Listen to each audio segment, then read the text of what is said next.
Welcome to Mastering the Law of Consciousness.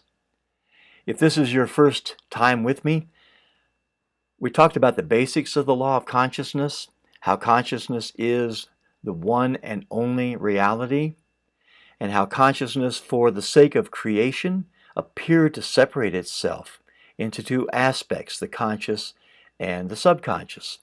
The conscious being male, the subconscious being female. And we discovered the importance of this relationship, that the conscious is personal and selective, and the subconscious is impersonal and non-selective. And how the conscious, for creation's sake, this is how it all works, how the conscious impresses the subconscious with ideas. But how does that happen? How does this impression take place? Through feeling. Feeling is the one and only medium through which an idea is conveyed to the subconscious. There is no idea impressed upon the subconscious until it's felt. But once it's felt, be it good, bad, or indifferent, it will be expressed. So you can see how important controlling our feelings really is. It wasn't many years ago when I was driving from Sedona through Oak Creek Canyon up to Flagstaff. The canyon drive is absolutely beautiful, and when we hit the switchbacks, it's a rather quick climb, using that windy road that gets us up to the top of the Mogollon Rim. Well, I was approaching the switchbacks on this drive of mine when I suddenly became aware of all these thoughts that were streaming through me, through my little head, and they were not comfortable. I was having thoughts of, if I don't change this, if this doesn't change in my life, if this doesn't happen, this is going to happen. And the this was not pretty. I was going to end up in a ditch by myself at Christmas time in a culvert. I mean, it was amazing to me that these thoughts were even there, because I had been practicing impartial self-observation for decades by this point. So to have these thoughts come in so quickly and have that kind of momentum really surprised me. But once I became aware of them, we have thoughts, but we're not our thoughts. We have feelings, but we're not our feelings. But this body of ours is certainly an emotional filter.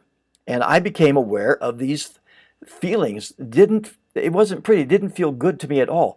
We are so fine-tuned. We know when we're in alignment and we know when we're out of alignment. I was definitely out of alignment. But because I became aware of it, I stopped. I said, whoa, no. If I'm going to speculate, which is what I thought I was doing, I didn't realize that I was tapping in to possibilities that are already existent. Everything that can exist does exist simultaneously, all at once, here and now. So we can tune in to different aspects or different parallel realities that are already there.